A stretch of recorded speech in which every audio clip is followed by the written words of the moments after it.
Guys, here we are. We're adding that. Can you hear me? She almost got defaulted, There. guy. I was ready to take Oh, points away. I made it. Sorry about that.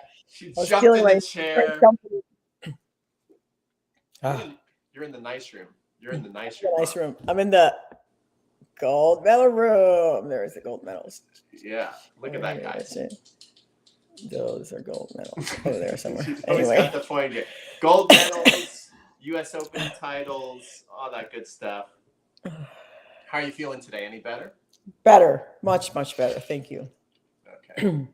All right, so guys, I sent out an email that we're going to do a Q&A with Gigi. So I hopefully you have some questions loaded. If you don't, I'm gonna kick it off with the first question. You mentioned something yesterday. That's easy. Yeah. So you mentioned something yesterday that I thought was interesting. You said that before you won Wimbledon, you imagined yourself doing it a bunch of times. Yes. So that when it happened, it was like it already happened.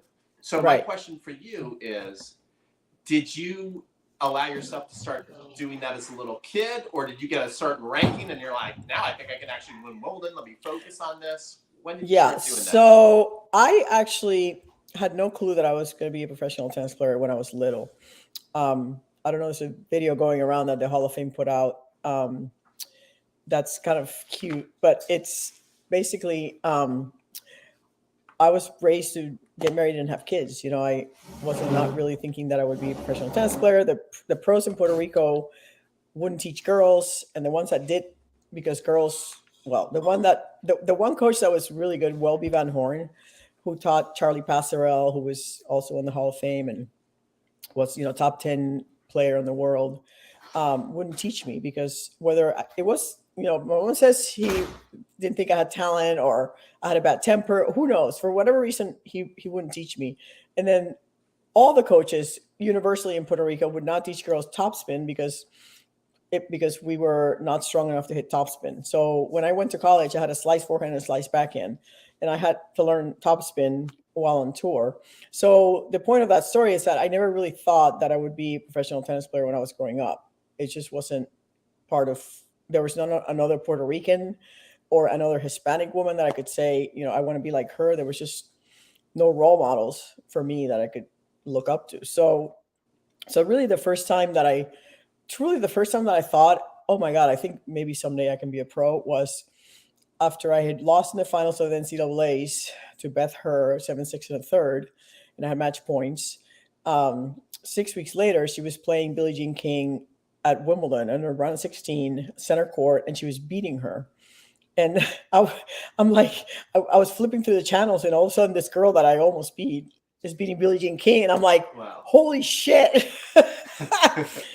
I might have a chance here. Right. So I had a really good summer that year, that after my freshman year in college, after that match, it kind of all came together. But I didn't really start visualizing till I met Julie Anthony, who was a very instrumental person in my life, coach, mentor, etc. She lived in Aspen, which is why I ended up moving to Aspen at the time. And she's who taught me how to visualize. So I was already 25 when I started visualizing. And I would visualize, that was sort of a goal that we had to win Wimbledon, because I'd won the US Open in 88. But I hadn't, I'd won the US Open in 90, but I hadn't won any other ones. And that was really the one that I wanted to win. So I would just serve it out. I'd love every night. So wow. Yeah. So when you went to bed, you'd serve it out. And did it feel kind of, how much different did it feel when you were actually doing it? Well, it's obviously different, right? It's different because you're actually in it. But I was very focused when I was serving for the match.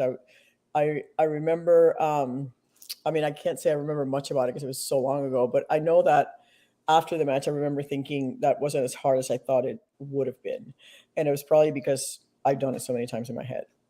Mm-hmm. So, and it's Wimbledon, but whether it's, winning your club championship or getting to nationals or, winning the tie that's 2-2 and you have to win your match so that your team moves through, whatever it is, it's just having these thoughts and having these visualizations can only help. Yeah. Right. Yeah. And it doesn't have to be as intense as, obviously we do it for a living, so we have to be pretty systematic about it. But just having these thoughts Yeah. is helpful. Yeah. Hey guys, get ready. Ask your questions. Don't be shy. If you're, I'll keep asking the questions. If you guys are not going to come up with questions, because I got a lot of questions. But yep. So all right, next question is Gigi. You start to win these Grand Slams. You win one. Do you start like putting a number in your head, like, I think I can win 10 of these things. I think I can win 12 of these things. You're like, what? Like, where does it go, right? No, oh my God, you never think that way. So when you win the first one, you kind of pretty much think it's a fluke. It's like, wow, I just did that, and I was on like a high for like months. I mean, I remember 3 months later, I would call Robin, who was the person I won my first Grand Slam with, and we just start screaming on the phone, like, "Oh my God, we won the U.S. Open!" Can you believe it? Like, it was just like a out of body experience.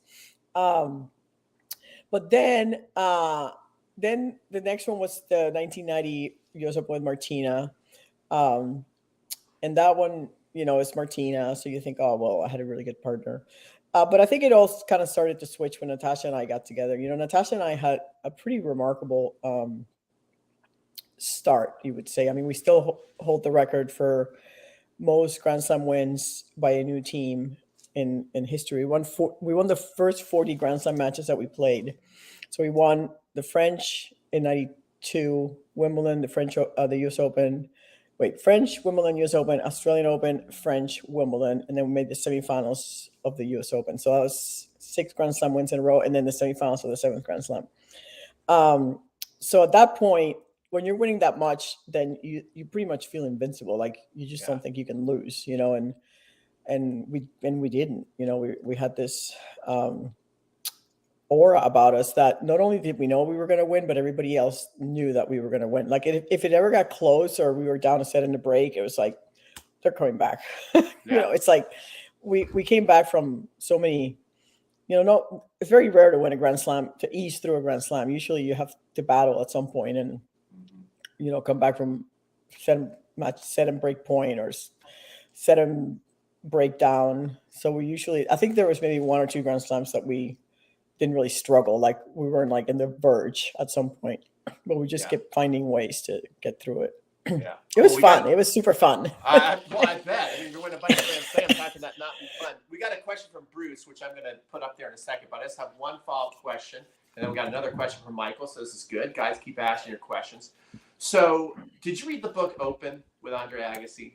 I did. Long time ago.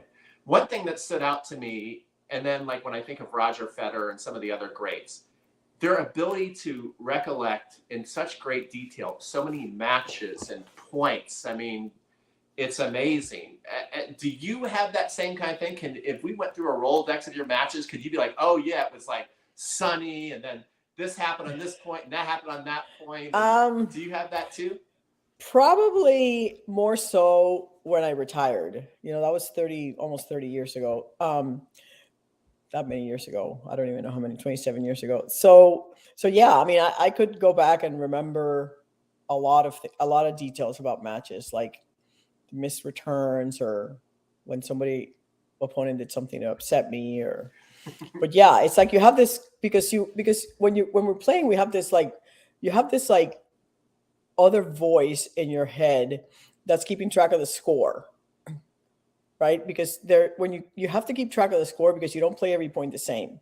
So you have like your conscious mind playing the points and trying to win them. And you have sort of like this other mind keeping track of the score in the match and what's happening. And there's sort of like 2 different things going on in your head, for me anyways. So, so yeah. Definitely remembered a lot of crazy things. Yeah. Okay. So here we go. Here's a question. Guys, keep asking questions. What methods do you feel are especially effective to pile on the pressure on your opponents? Could you provide an example? So how do you pile on that pressure on your opponents? Well, I mean, you can certainly do it with intimidation, and like being vocal and being overly energetic. I hated playing against Arancha because she was always like so bubbly and so like, come on, and there's nothing better than looking to the other side and seeing somebody who's already defeated, walking around like this, right? But when you see somebody on the other side who's like pumped up and like giving it 100% and fighting for everything, um, it's harder. So, I mean, I mean, I'm not proud to say it, but I use that, I try to intimidate opponents with that, um, just, I mean, I don't know if you call it gamesmanship, but it was all within the rules, just kind of in your face, but come on, kind Right. of like, and sometimes you can do it just with your play. Like if you play, if you get overly aggressive, that can be pretty intimidating to play against.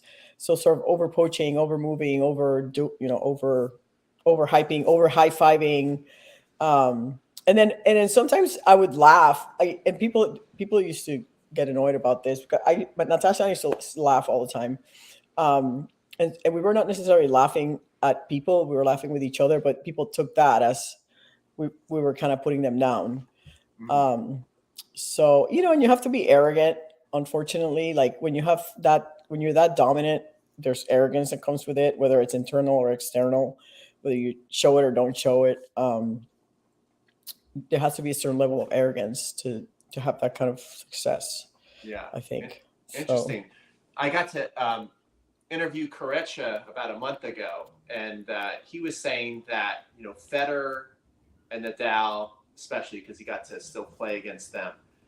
He's like, everything about them was different. He's like, the way they played, different. The way they look was, even the way they walked by you. I thought that was interesting. That was the thing that stood out. It's like, even the way they walked by you just felt different than everybody else. So like, that's like the intimidation factor. It's like the aura, there's this aura, yeah. the aura that the way you carry yourself. And it's almost like you want to not be part of everybody else. Like you want to sort of separate yourself, kind of put yourself up in this pedestal that's people can't reach you because you're going to compete against them, and you don't want them to feel like they're your equal.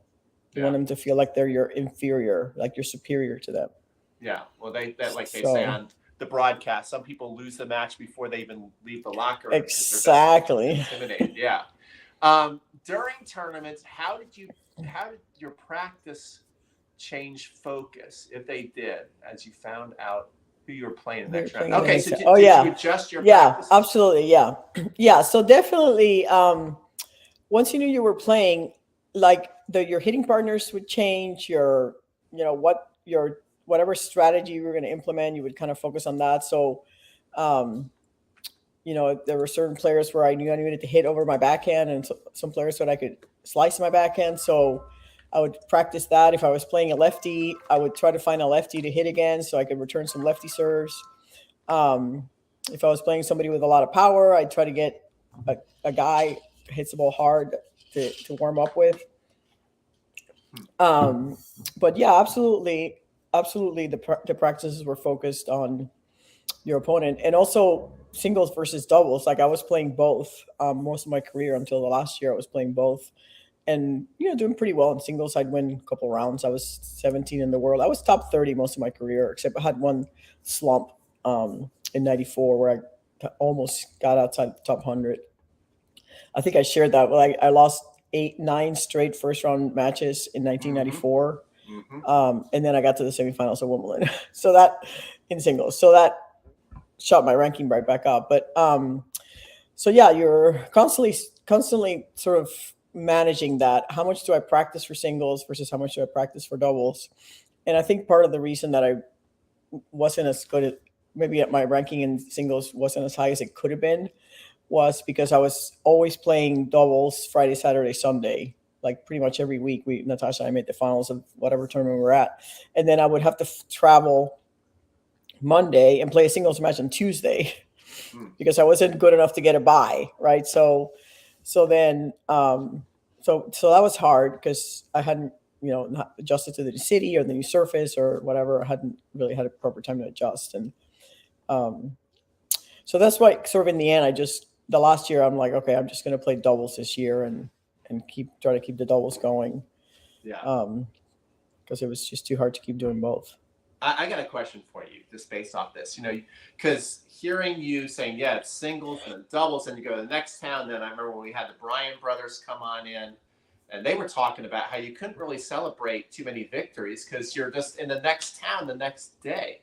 Yes. So my question to you, if you had to do it all over again, let's just say money wasn't an issue, and gender's not an issue, whether you could play basketball or whatever sport you could play, you're going to make just as much money as you would on tennis. You're not picking tennis just because, well, that's who makes the most money. Would you pick tennis again, or would you play a team sport that had teammates and seasons? Yeah, no. No.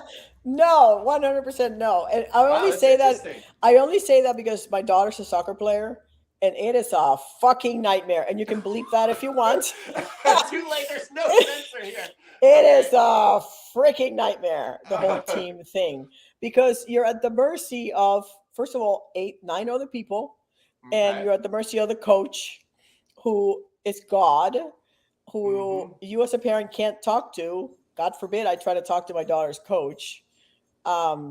So you have very little control over your success and your future. I mean, you can work as hard as you can, as hard as you want. I even heard Lynn Williams, who's in the U.S. Women's National Team. I just heard an interview that she gave where she was saying, in the end, she got to the point where she had to convince herself that she was a good player, regardless of what the coach thought of her, because the coach could decide that her type of play or her whatever her strengths were not beneficial to the scheme that he wanted to play in that particular game. So she got zero playing time at the World Cup, and she was one of the best players in the world because that coach, for whatever reason, decided she wasn't going to play. And so I can't imagine. I would be freaking nutty because I've actually considered murder at times. So if I had to deal with that as a player, I would just not make it. So I really like that in tennis, it's you go out, you figure it out. You want to get better, you work harder, you give it 100%, you train harder, faster, more, and you're going to get better. And it's no one holding you back. So yeah, I mean, I get the whole friendly thing and you have the team F, blah, blah, blah, whatever, but no, thank you. I think that might have been my best question I've ever asked you. That was awesome. Okay. Yeah. So I have follow-ups on that then. And then we see you have a couple more questions. So guys. Yeah. And then unfortunately I have to leave by 12:25 because I thought where I was going was closer, but I have like 12:45 somewhere. Well then we're good. We got 8 more minutes. We got 8 minutes. Okay. So then you can answer these quickly because I am interested in this. Okay. So number one, how do you avoid burnout then if you're going from city to city to city? Like, I cannot believe how much people are playing after the US Open, yeah, it has not weird, stopped. Isn't it? I know. I mean, you have to have breaks, and you have to, what kind of break? I mean, you have to understand what a break is for a tennis player. A break for a current tennis player is like maybe 3 days without touching the racket. Like, I mean, that's a break. Like if you didn't play for 4 days, I was like, oh God, I'm going to start over here. But you have to try to get away. You have to try to have downtime, and it's hard. I mean, it's really hard. I mean, in the end, that's why usually most people retire, because they're burnt out. I mean, I retired because I was burnt out. In the end, I was tired of the travel, and I couldn't continue to do that. But yeah, that's the hardest thing. It's hard, and I think it's easier now, frankly, because they travel with their entourages, their coaches and their families and friends, and you can afford to sort of bring your family on the road with you. And in my generation, that was rare. Only really Martina traveled with that type of entourage, and no one else was making that kind of money where you could just bring all your friends along and all your family, relatives, fitness physios, trainers, like all that. We didn't have that, so it was a lot more isolating in our generation. Okay, so my next follow-up question: Iga Swiatek said that these nighttime late matches need to stop. That it's not fair on the players. That they just go too deep into the night. As a fan, I have a different thought of that. Like, I paid for my ticket. You Yeah, want to be up? You want to be up at 1 o'clock in the morning watching tennis? When the Western Southern Open and I buy the night session, yeah, I don't want this one match and to go home. I No, want I my don't think night it should session. be. I don't think it should be one match and go home. But I think maybe the night session needs to start like at 6 instead of 8. You know, But especially when at the Open because it's like there's no okay a two feature match session is plenty. Like if you have two feature matches and you can go watch the outside courts, so you can have two sessions during the day and you can watch all the outside courts and then you can have two matches at night. I just don't think the matches. I just don't think that it does anybody any good. I mean, by the time that what was the match at the Open that ended like at 2:30 in the morning? There's like 250 people left in the stadium. It's like there's no one even there. You know, so it's like, what's the point?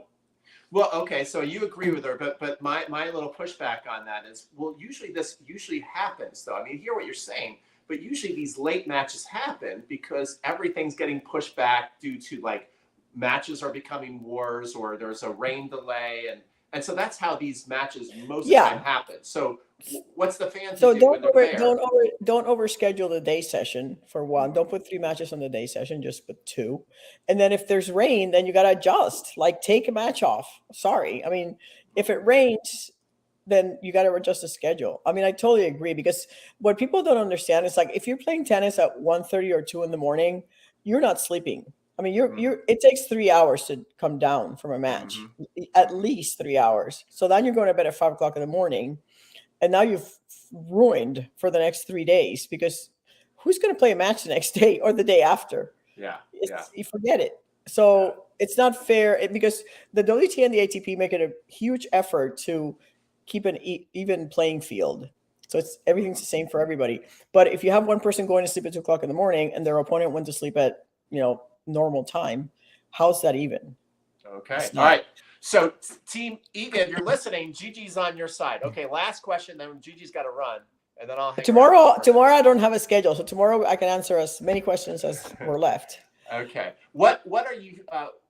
What do you feel to have your best chances to reach the flow? Like, I guess that's like Oh, what do you get what? your best chances Oh to God, shoot this is this like a out? long answer, but it starts Quick with answer. your pre-match preparation. Like you have to start way ahead of time. You have to start mentalizing, like focusing and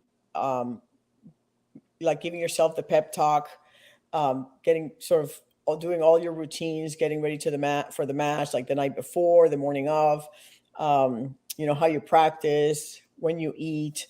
There's a lot to this question that I'm happy to answer this one tomorrow because I Part can talk a two lot. tomorrow. Yeah, I can talk a lot about pre-match preparation that will help people get in the flow. But it's not a quick answer. So All right. I'm sorry I have That's to run today. She's I got to really go. love these lunch chats, and tomorrow I have an hour, so tomorrow we can Okay. go all out.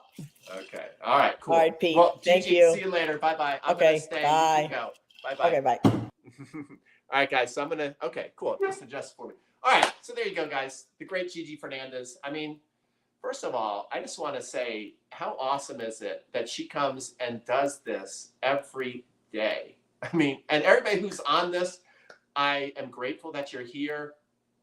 To be honest, I'm also a little disappointed that we only have 26 people here. I mean, Gigi agreed to do this all week long with us. She's coming on. There's like 5,000 people signed up for a free ticket, and only 26 people show up to have the opportunity to talk to a Grand Slam champion for free. So anyway, I just a little rant there, but it's just amazing that she comes on and does this, and her insight is fantastic. I mean, this is something very unique that when players like Gigi and Mark Woodford and others, kind of set to the sunset, you're not going to be able to have this again. I'm not going to be able to pull like Roger Federer on these things to come talk to you guys unless as great as Roger Federer is, but he'd probably require like, a $50,000 paycheck to just talk to you guys for 30 minutes. She's doing it every day for 30, 40 minutes. So, I mean, it's amazing. I'm super grateful. Let me know if you guys have any more questions. Hopefully you guys are enjoying the Tennis Con 7 content. So I guess I'll just sign off with these questions. Number one, are you able to get access to your free days if you're on the free pass? Number two, Are you able to log into your membership if you bought a membership? If you bought a membership and didn't log in yet, try and log in. And if you can't log in, email me at crunchtimecoaching@gmail.com. And yeah, that's about it. I just want to know how your experience is with TennisCon 7. Are you enjoying the sessions? What's your favorite one? Do you have a favorite session? I really like the God of Tennis one. That kind of stands out to me because Jensen Brooksby coming up and being part of that lesson was a total surprise for me. So that was maybe one of the cooler moments of TennisCon 7 for me. So yeah, so that's it. Thanks so much for tuning in, and we'll see you guys tomorrow on the live stream, and also keep watching the free content for today, for Wednesday, and for tomorrow, Thursday will be coming up. Take care, guys. Thank you so much.